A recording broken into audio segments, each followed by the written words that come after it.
Alright guys, this is Nate, you're watching iRoll1s, and this is a Saberforge ASP Adaptive Saber Parts review. Pretty much it's just a quick thing to show everybody how easy these things are to put together. Now, I got in on the second run of the Indiegogo. The actual site is now up, and the prices are a little bit more expensive than what I expected them to be. But I still think it's well worth the cost, in my opinion. But I mean, I'm fairly new to the whole Saber, custom Saber world anyway, so I'm, probably not going to buy a whole ton of these. But anyway, with the system that you get to pick out your body unit, which is that. You get to pick out your emitter.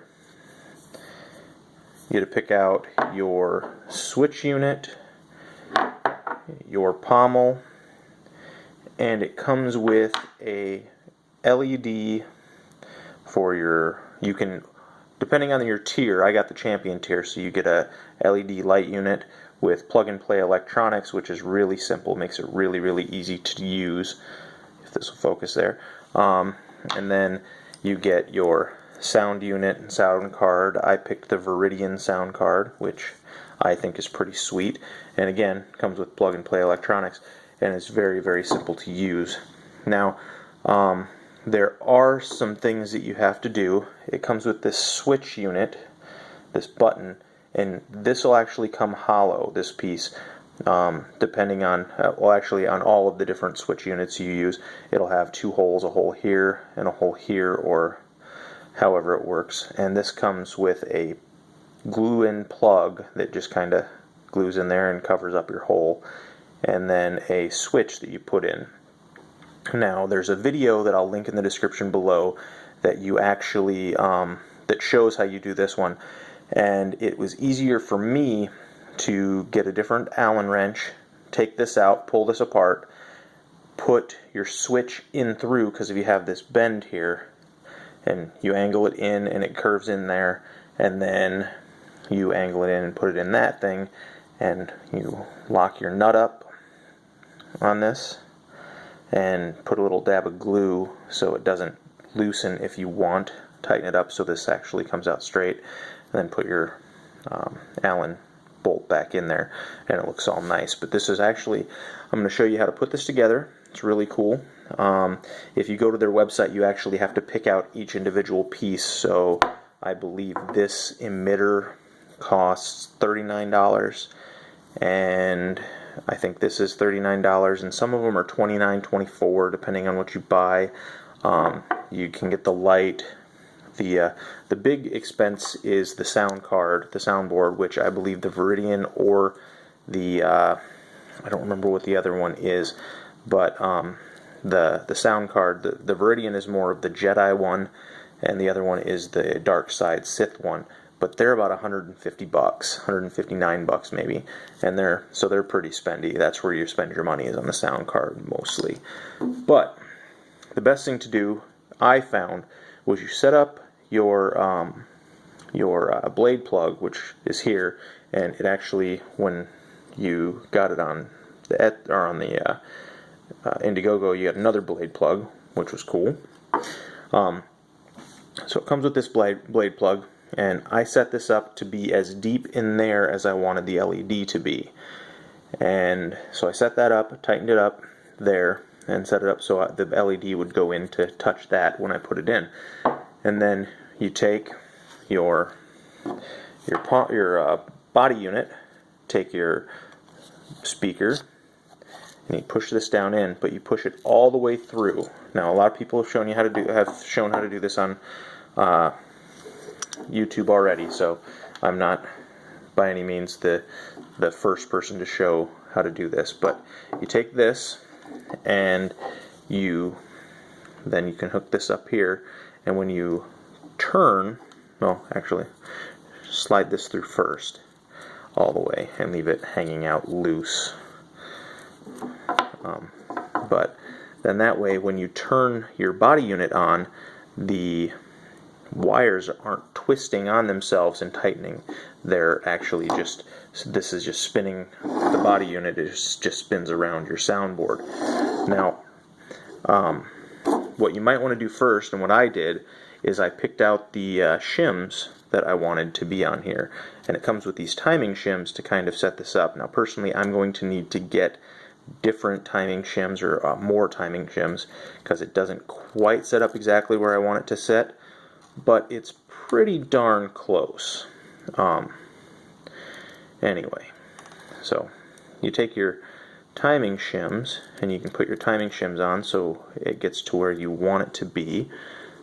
Set this up here, slide this through.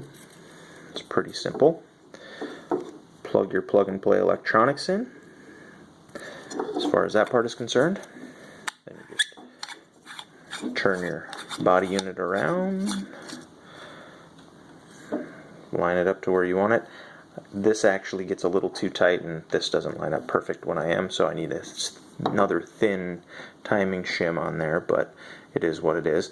Then you take this and you slide it into your spot, and now mine is as deep as I want it to end up being when it's all said and done.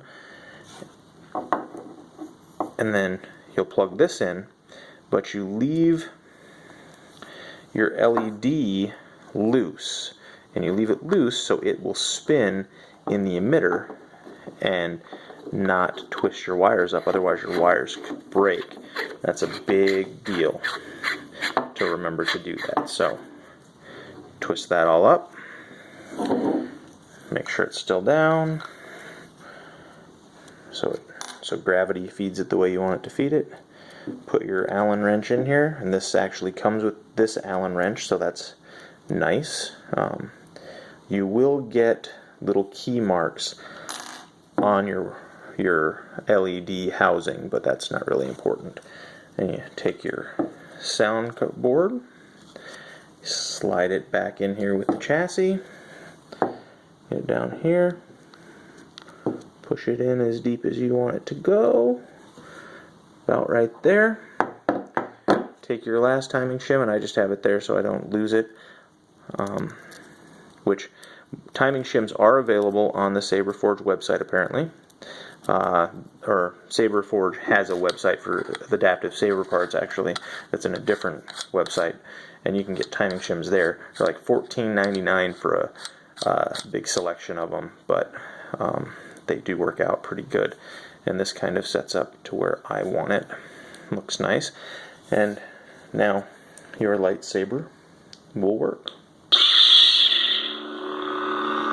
Very nice and bright, very good looking.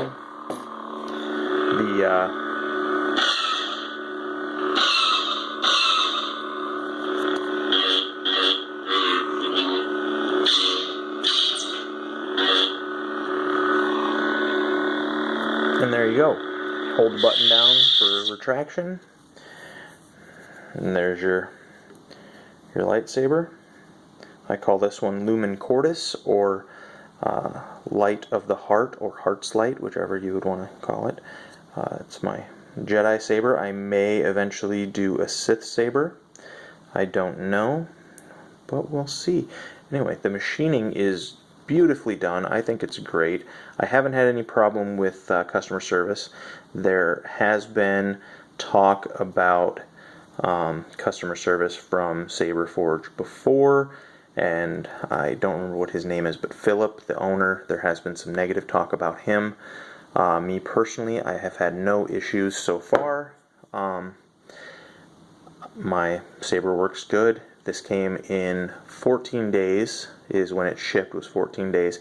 It got here a day later than predicted on USPS because of USPS, not because of Saberforge. So Saberforge got this to me in 14 days, nice and designed. The grip is really well done. There are some sharp edges on this, but me personally, I don't find an issue with that. If you have a burr, you can just kind of take a hobby knife and just kind of run it along there, or if you're comfortable with something else, they'll just come right off. They're not a big deal. But yeah, there are hundreds of designs you can come up with. on your Saber. If you had got in on the Kickstarter, there's posters that could have come with it. There's stands that you could get with it. I did not get on the Kickstarter, but I got in on this. This was $380 or $375 before shipping, and then after shipping it was about right $400 for the Saber, the parts, all the parts put together, and for the blade, the Saber blade. I'm not going to give you another view here, but Saber blade looks really nice. It's also very easy to put in, for anybody who doesn't know. The Loctite is here because I wanted to show you that I just use this Loctite Super Glue Ultra Gel Control, and I put a dab on the back of this to glue this piece in. So there's that. You don't necessarily have to put something in there. You could actually come up with another cool greebly or something if you wanted to. Oops, loosening the LED, not the blade plug. Another thing that you'll find when you get these is, I think you can order them at specific lengths, but when you got them from the Indiegogo, these actually came in just one length, at least mine did, and I had to cut mine down to fit my Saber properly. But it, again, wasn't a huge deal. It worked out just fine and looks just fine. I'm just going to show you quick the glow of the Saber. Mine is in cyan. There you go. Oop, got a little bit of dust on it right there. A little bit of static electricity. It's a nice bright blue. The tip looks pretty sweet. Beautiful cyan color. I really like it a lot. It's still nice and light outside actually, so this is really, really bright. You can change the settings, for anybody who doesn't know, on the Saber Core Viridian by, you hold this down to turn it off, and then you just have to tap it to turn it on. But if you hold it down, it'll get you into the Viridian menu. Main menu. Select optical frequency 1. There you go. And you can change your frequencies. 2, You can 3, change it to flashing. 4, 5, 1. I prefer 1. And then you hold it down again. Sound intensity low. I prefer low. You can get high. You can get muted. I prefer low. Select impact sensitivity 1, 2, 3, 4, 5, 6. Select motion sensitivity 1, 2, 3, 4. All settings saved. There you go. You can change your impact settings for. Then you can change your impact for your flash. This does not have flash on clash, but there have been people that have just bought the hilt, which you can just buy the hilts and do your own electricity, do your own wiring. If you want the plug and play, your cheapest option I found is about $350 with the cheapest emitter part, switch part, body part, and pommel parts, and then adding all the electronics, you're about $350 before shipping. That's at the cheapest. So that's what it is. Here is Lumen Cordis, my Saberforge lightsaber. I think it's beautiful. I love it. Anyway, thanks guys, and have fun.